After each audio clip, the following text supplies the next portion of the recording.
Hey guys, if we reach 1,000 likes, we'll be giving out 2 of our new shirts. All you gotta do is click like, subscribe, and turn on notifications. Good morning, afternoon, or evening, friends and fellow villain critics. My name is Skindred, and as you can probably tell from that name, I love me a good villain.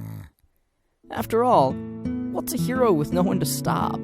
A knight with no dragon? An angel with no devils? Unfortunately, for there to be good villains, there also have to be the bad ones. And so today, I'll be counting down my picks for the top 10 worst villains in cartoons and anime. Before we get started, I just want to address the fact that this list, as always, is just my opinion. If yours differs from mine, that's fine. Hear me out though, I think I've got some interesting points to make.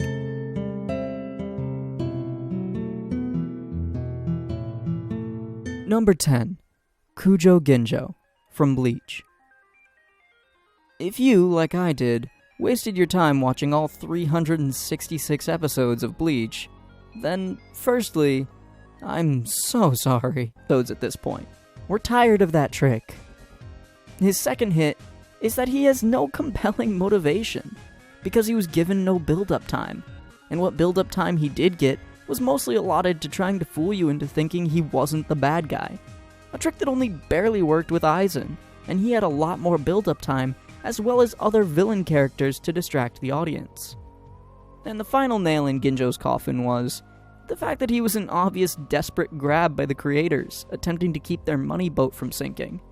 A sad end to a good, if mostly mindless show. Number 9. Bandit Keith, from Yu-Gi-Oh!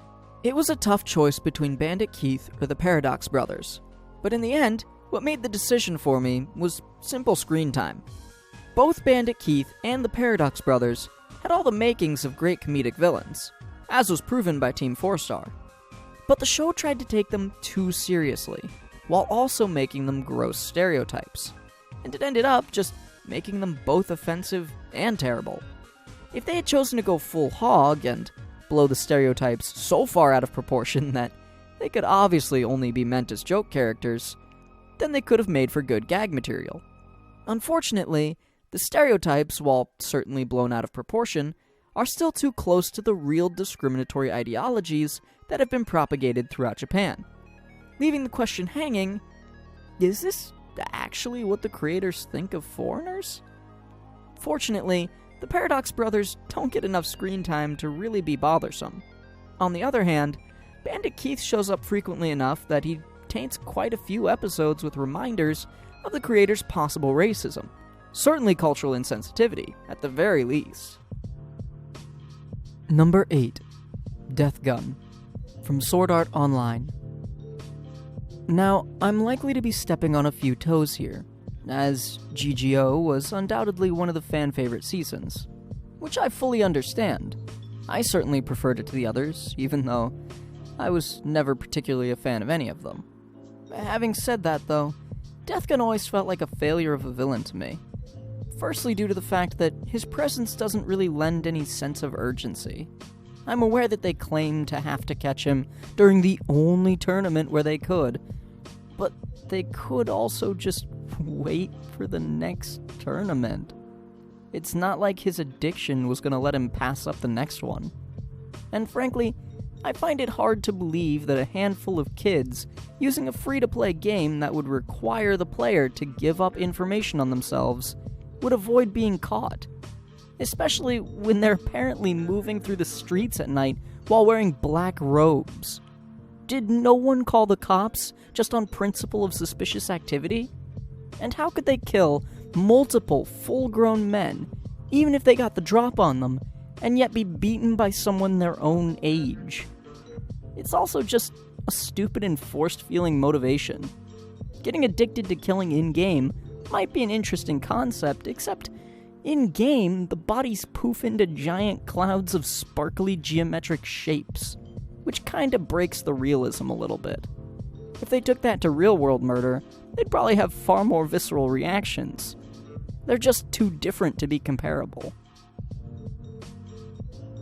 Number 7. Harm, from Young Justice. I'm going to spend as much time talking about this character as I feel the writers spent writing him. He's way too edgy just for the sake of being edgy. He has no character to develop, and lacks any interesting, unique quirks or story elements that make him a compelling villain. He's just some serial killer that, spoiler alerts, killed his sister, and now DC is desperately trying to give him enough power to qualify him as a supervillain, for reasons that I just don't understand. He's just pointless. Number 6. Cooler, from Dragon Ball Z. I mean, he's just Frieza with a revenge plot. This villain is the equivalent of Sega putting someone's Sonic OC into one of the games just because they ran out of ideas. Now to clarify, I don't think his motivation is all that bad. A little bland, sure, but the avenging the family plotline is a good classic to fall back on. Although you'd be hard-pressed to convince me that the familial bonds of the Frieza household are all that strong. And, mind you, I understand them being a little thin on creative juices. They had a lot of episodes to fill, after all. I would have given them a pass if he had only shown up every now and then to just pop his head in and remind us, hey, I'm still mad Goku killed my brother, and then vanished into obscurity until they needed him to fill another episode. What goads me, though, is the fact that they gave him his own movie. Instead of giving us a new, interesting, compelling villain that we could learn about over the 90 minutes we follow their plan, they just toss us this cheaply made filler-esque villain with a complimentary exposition dump. And they use him more like a plot point than a character. It just felt lazy and dismissive. Try harder, DBZ. Try harder. Number 5. Bendy, from Foster's Home for Imaginary Friends. There is nothing on this earth more frustrating to me than being blamed for something I was not responsible for.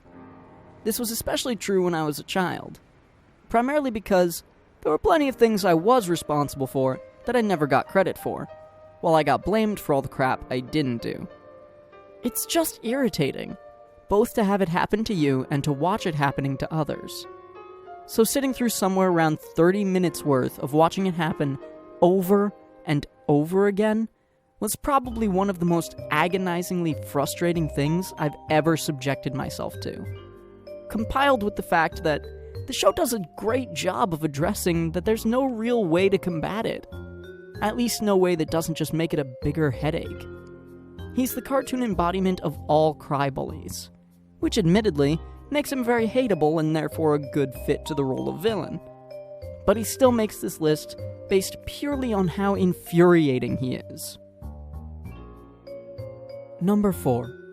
Burger Monster, from A Pup Named Scooby-Doo. What were they thinking? Character designers, you had one job. Make a slightly spoopy villain for each episode. You're the only ones who consistently got it right on this show. The writing was ham-fisted, the animation wasn't the greatest, and while the voice acting was well done, it certainly wasn't captivating. But as a child, I watched because I wanted to see what kind of wacky villain you'd put in front of me next.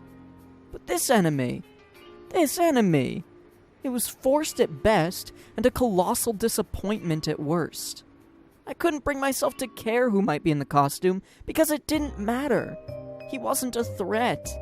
He gave me none of the sense of urgency that in most Scooby-Doo episodes from any series pushed me to excitedly shout the answer when I thought I'd figured it out.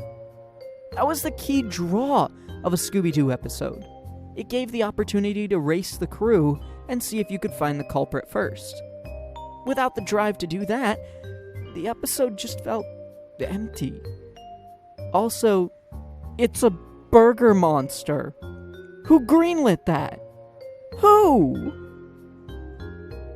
Number 3. Nufu, from Teen Titans. Oh hey, it's more sentient food. Apparently they didn't get the memo with old Burger Monster. Let's let them know with a good old-fashioned open letter, shall we? Dear Teen Titans, in my childhood there really was no show that had more of an impact on my life. I feel I speak for many when I say I truly loved the interesting plotlines, thought-out characters, and well-placed social commentaries you presented. Having said this, I also speak for many when I say, why? Why in God's name did you make a tofu villain? Why? Sincerely, a disappointed fan. Now, it is a point in Teen Titans' favor that, even with a villain as stupid as Nufu, a lot of the writing still felt pretty good. It made me laugh quite a few times.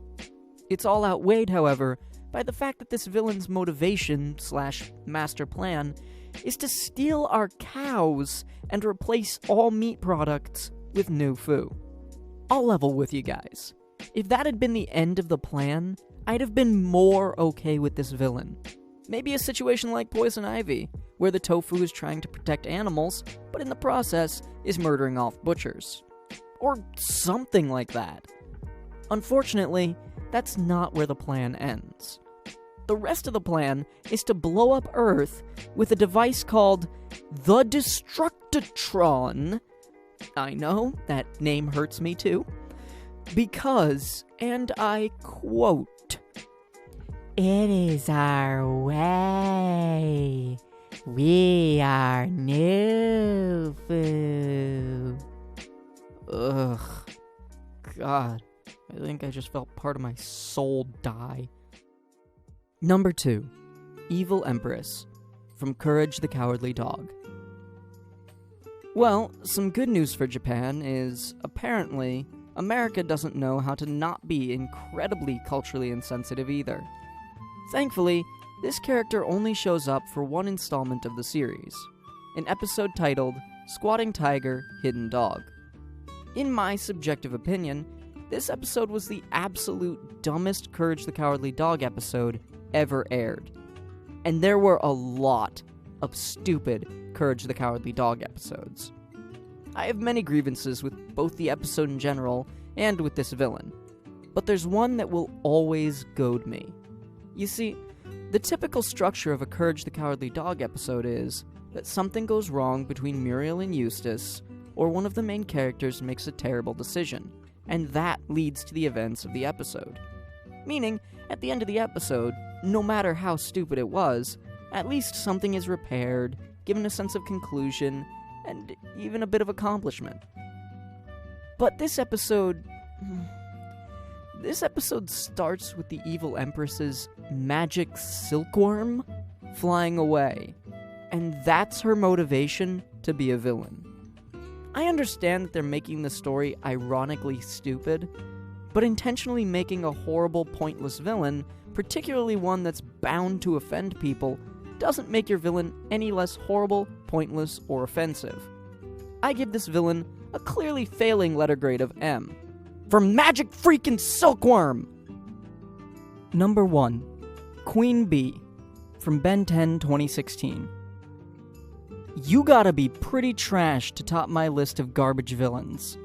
And don't worry, this character delivers. Here are some easy-to-follow steps for creating a truly terrible villain. Step 1. Animate them in a chibi art style.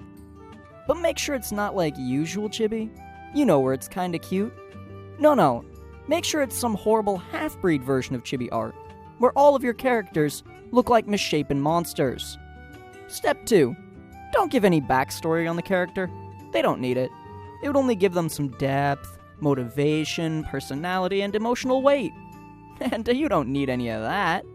I mean, you're designing the character to only be seen once and then never again ever. What would be the point of making them interesting?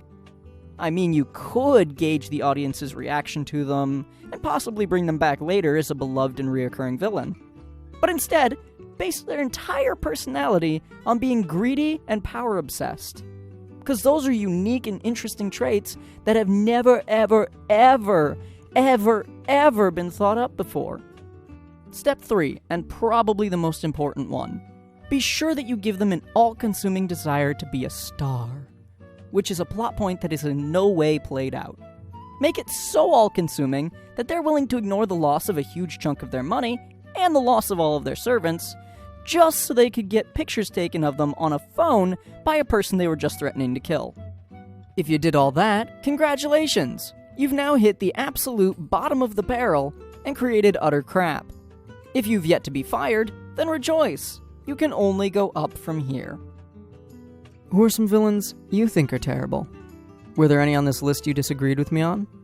Let me know why in the comments, or hit us up in our Discord and at me if you want to make sure I see it. Who knows? You might even find you like it there. If you want to support the continuation and growth of the channel, you can subscribe or you can visit our Patreon page. And if you want to combat my crippling anxiety, go ahead and hit that like button. I've been skindred, and I'll see you in another video soon.